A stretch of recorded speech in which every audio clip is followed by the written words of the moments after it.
ফেনীতে সপ্তাহ ব্যবধানে কেজিতে ৮ থেকে ১০ টাকা পর্যন্ত বেড়েছে বেশিরভাগ সবজির দাম। বিক্রেতাদের দাবি সরবরাহ কম থাকায় ঊর্ধ্বমুখী বাজার। এ নিয়ে আরো জানাতে শহরের সুলতান মাহমুদ পৌর হকার্স মার্কেট থেকে যুক্ত হয়েছেন সহকর্মী সুলাইমান ডালিম। ডালিম, জানাবেন সবজি সরবরাহ কমার কারণ কি বলছেন বিক্রেতারা, আর কোন সবজির দাম কতটা বেড়েছে?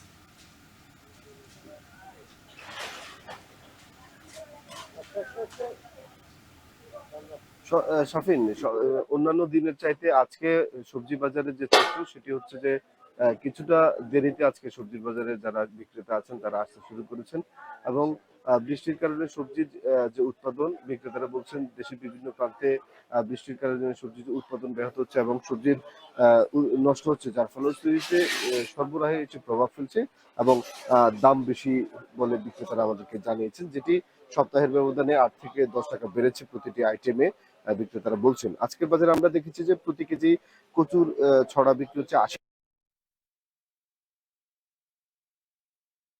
বিক্রি হচ্ছে ৬০ টাকা, আখরি বিক্রি হচ্ছে ৫০ টাকা, পেঁপে বিক্রি হচ্ছে ৫০ টাকা, কাঁচকলা প্রতি হালি বিক্রি হচ্ছে ৪০ টাকা, শসা বিক্রি হচ্ছে ৩০ টাকা, চিচিঙ্গা বিক্রি হচ্ছে ৫০ টাকা, টমেটো বিক্রি হচ্ছে ৫০ টাকা, কাঁচামরিচ বিক্রি হচ্ছে ৬০ টাকা, আলু বিক্রি হচ্ছে ২০ টাকা, কচুরলতি বিক্রি হচ্ছে ৪০ টাকা, পটল বিক্রি হচ্ছে ২০ টাকা।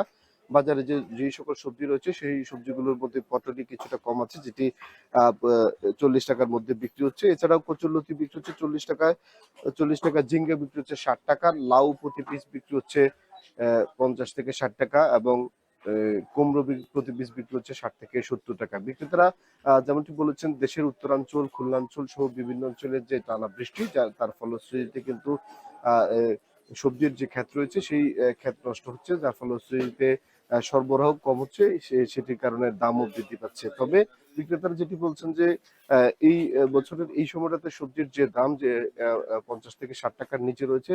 গত বছর কিন্তু এই সময়টাতে সবজির দাম আরো কিছুটা বেশি ছিল। তো ক্রেতারা আমরা দেখেছি যে আজকের যে বাজারে কিন্তু এখনো ক্রেতারা খুব একটা আসেনি বৃষ্টির কারণে এবং বাজারও খুব একটা জমে ওঠেনি।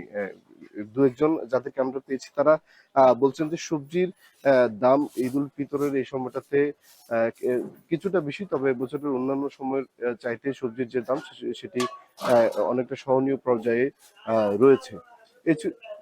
এই ছিল ফেনীর সুলতান মাহমুদ পুরো হকার্স মার্কেট থেকে আমাদের কাছে আজকের ফেনীর সবজির বাজারের খবরের সর্বশেষ। ফেনী থেকে সহকর্মী সুলাইমান ডালিম জানাচ্ছিলেন সবজির বাজার নিয়ে, বলছিলেন